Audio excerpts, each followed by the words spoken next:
The Shattered Dream. The morning sun cast long shadows across New Geneva's crystal towers as Captain Alex Stone walked through the peaceful streets. Children played in parks where monuments honored 300 years of global unity. The great war memorial stood silent, its black walls listing the last soldiers who died in humanity's final conflict in 2087. Since then, Earth had known only peace. Alex paused at his favorite coffee shop, watching the owner chat with customers from different continents. The old man spoke 5 languages and served the best coffee in the city. This was the world they had built, one where borders existed only on old maps, where armies were just peacekeepers, and where the biggest threat was deciding which movie to watch on Friday night. His comm device buzzed. "Captain Stone, report to Luna Command immediately." The urgent tone made Alex frown. He grabbed his coffee and headed to the transport hub. The magnetic rail shot him toward the space elevator at 300 kilometers per hour. Through the window, he saw farms stretching to the horizon, solar arrays glinting like jewels, and cities that grew upward instead of outward to preserve nature. Luna Command orbited Earth like a silver ring. Admiral Kate Rivers met him at the docking bay, her face grave. "We have a situation, Alex. Come with me." They walked through corridors filled with officers from Earth's 12 colony worlds. The Mars delegation looked worried. The Europa team whispered among themselves. Even the tough miners from Titan seemed nervous. "What's happening?" Alex asked. Kate led him to the main command center. The massive screen showed space beyond Pluto's orbit. 3 hours ago, our deep sensors picked up massive energy readings. Something big is coming." The screen flickered. Space itself seemed to tear open like fabric. Ships poured through the gap, black vessels the size of cities bristling with weapons that pulsed with red light.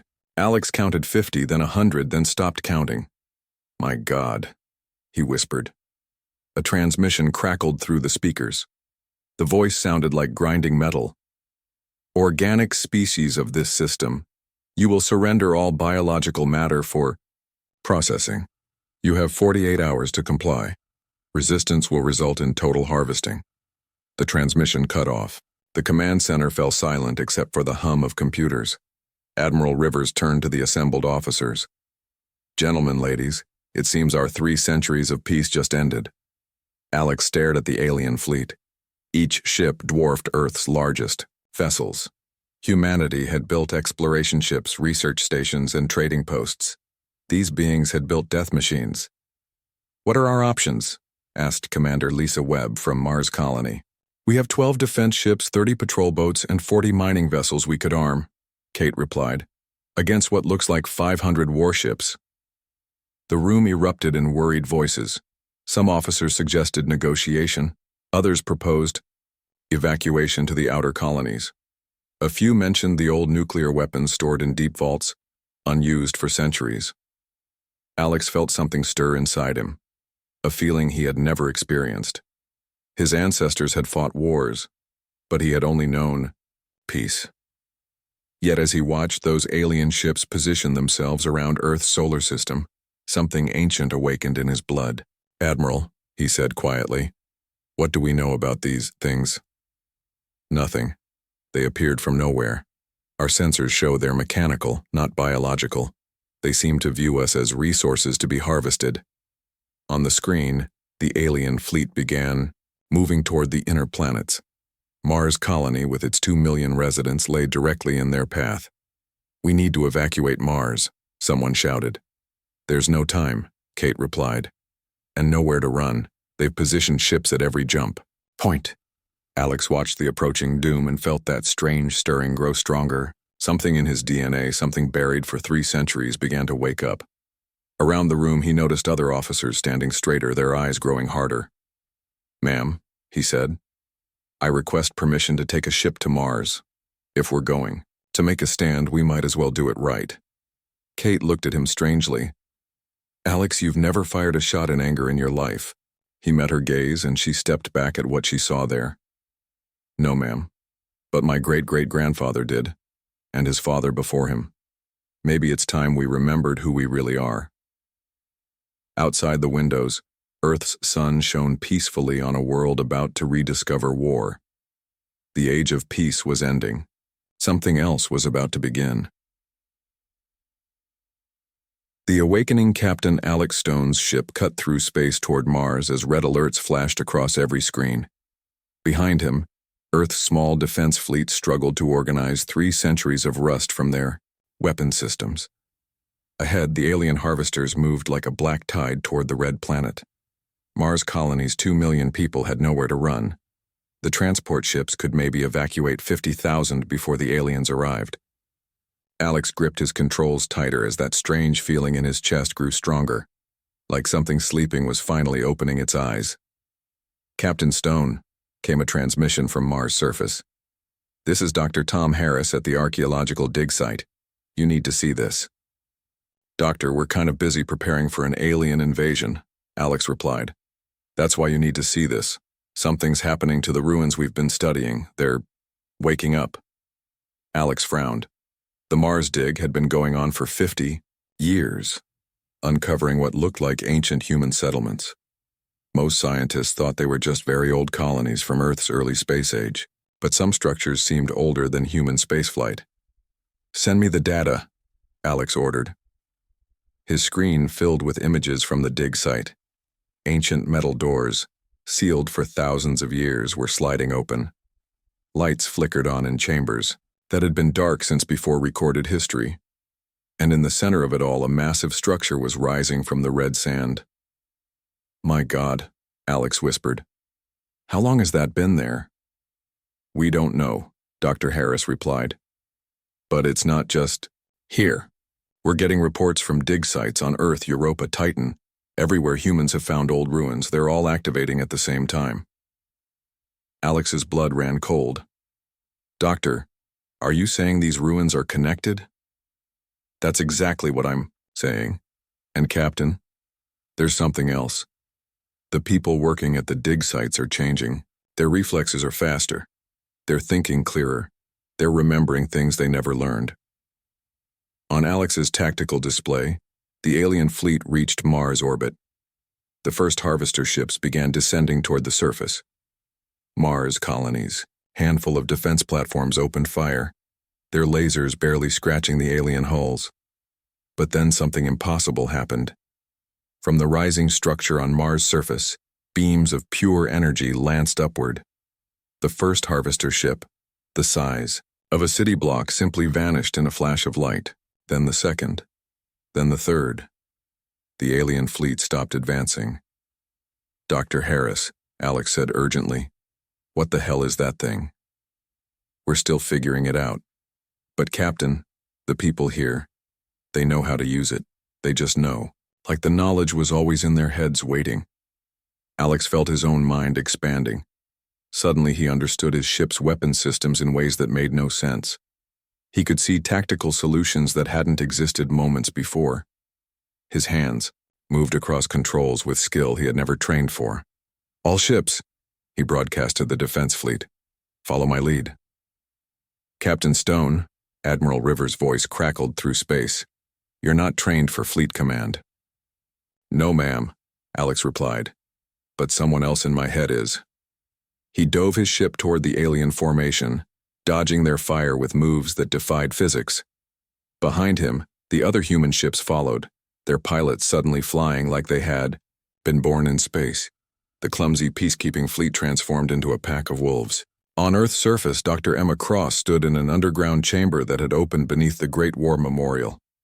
Ancient screens showed star maps of the galaxy, marked with symbols she somehow understood. One symbol pulsed red, the location of an empire of machine beings that consumed organic life. "They knew," she whispered. "Our ancestors knew this day would come."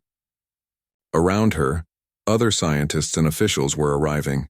Each person who entered the chamber felt the same awakening. Knowledge flooded their minds: weapons technology, battle strategies, genetic codes that had been locked away for centuries. General Mike Torres arrived with a team of soldiers. The moment they stepped into the chamber, their posture changed. Their eyes became hard. They were no longer peacekeepers. They were warriors awakening from a long sleep. Dr. Cross, the Beo, General said, his voice different now. How long do we have? She studied the ancient displays. The harvesters will reach Earth in 6 hours, but General, this chamber is connected to others around the world. Military bunkers that sealed themselves centuries ago are opening. Production facilities are coming online. It's like our entire civilization was designed to flip a switch from peace to war.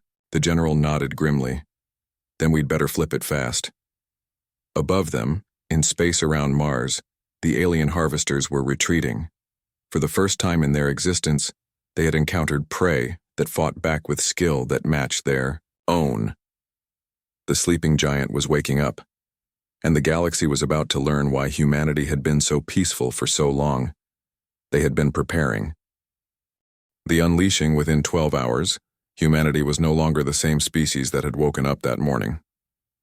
Captain Alex Stone stood on the bridge of his ship, now leading a fleet of vessels that shouldn't have existed. From deep storage facilities across the solar system, warships emerged, sleek, deadly craft that had been built in secret and hidden for centuries. The peaceful merchant vessels were rapidly being converted with weapons that materialized from sealed military depots.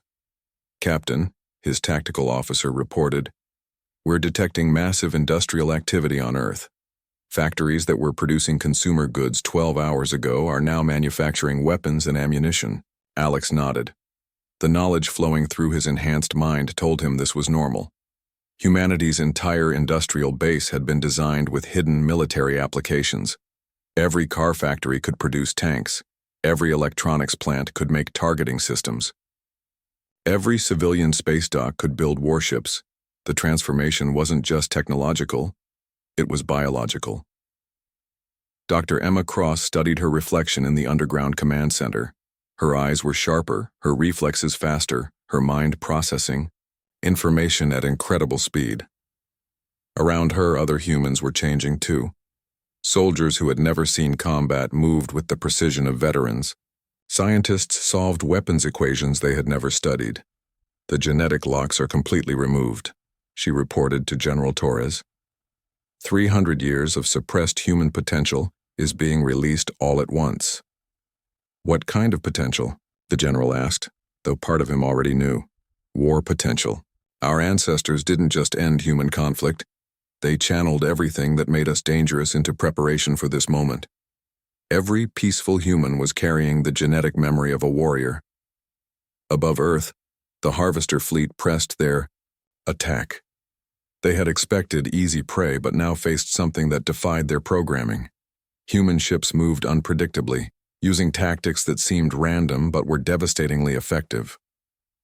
The aliens' logical minds couldn't process truly chaotic behavior. Commander Lisa Webb led a strike team aboard a captured harvester ship. Her team moved through the alien corridors like ghosts, their enhanced senses picking up enemies before the machines could detect them. They reached the ship's central processor.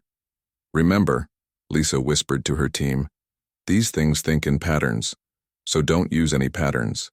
They attacked the control room using no coordinated plan at all. Each soldier followed pure instinct, creating chaos that the harvesters' defensive systems couldn't predict or counter. Within minutes, they had control of a ship the size of a city. The tide was turning, but the harvesters were learning too. They began adapting to human tactics, sending distress signals to their home fleet somewhere in deep space. On Earth, the ancient command centers revealed more secrets. Dr. Cross discovered star maps showing the locations of other species throughout the galaxy, peaceful races that had been hiding from the harvesters for thousands of years. "General," she called Torres over to the display, "look at this. There are dozens of civilizations out there, all hiding in remote systems, all too afraid to fight back." Torres studied the map.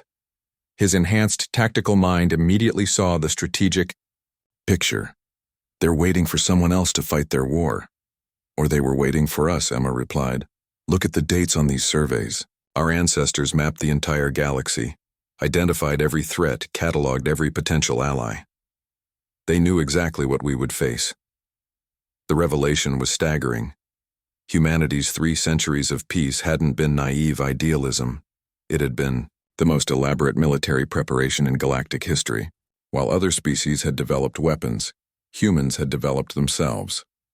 Captain Stone received new orders as his fleet engaged the retreating harvesters. All ships were taking the fight to their staging areas.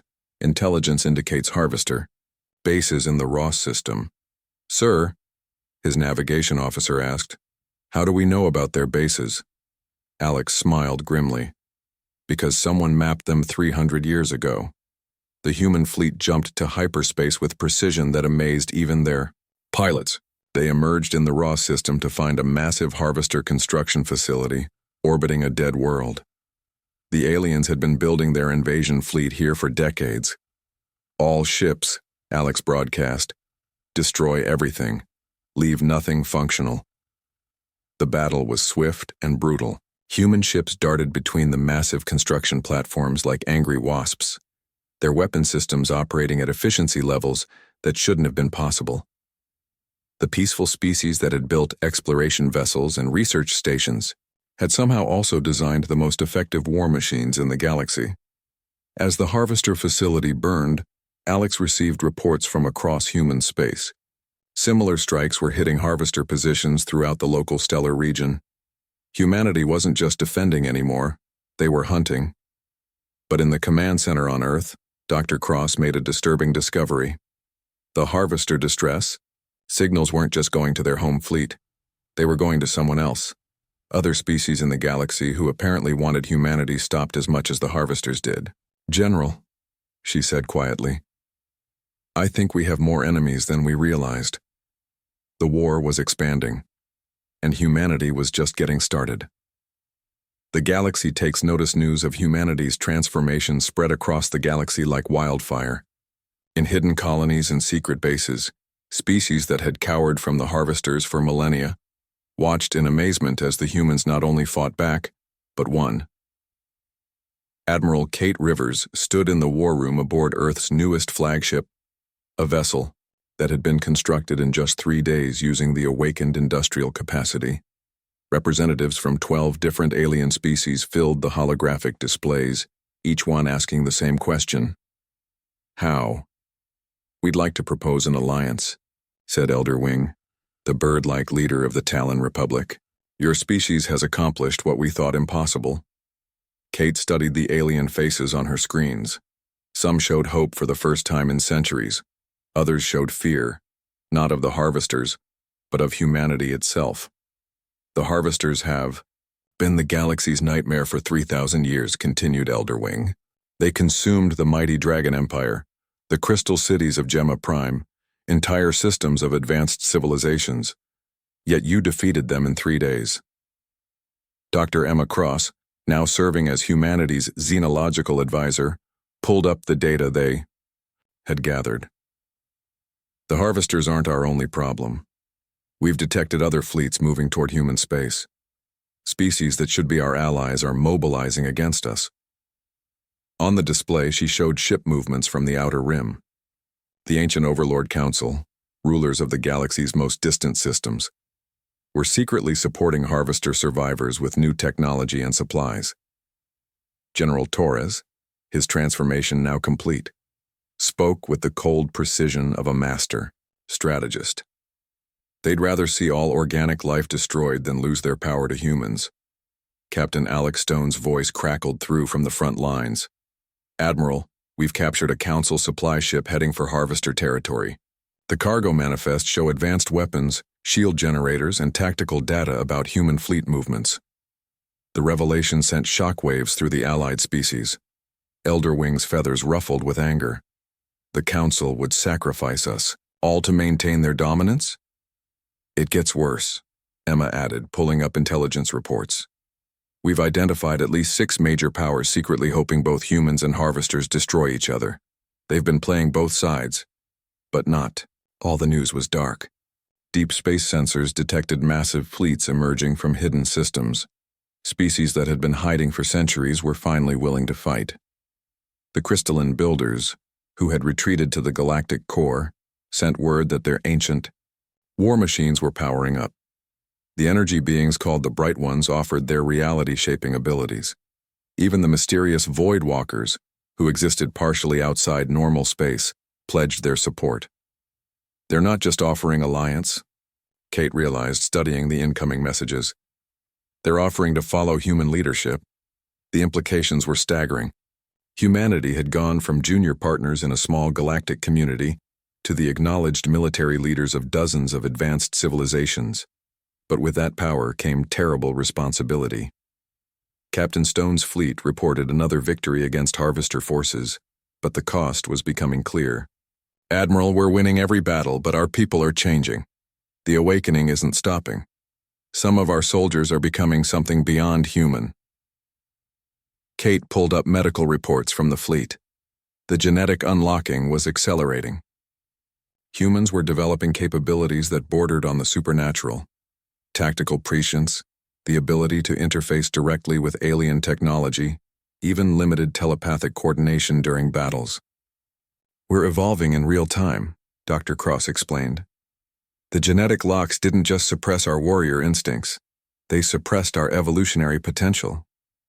We're becoming what our species was always meant to be." But the greatest shock came from the galactic archives that the allied species shared. Ancient records spoke of a prophecy among the oldest civilizations, stories of a young species that would emerge from a small yellow star, bringing either salvation or destruction to the galaxy.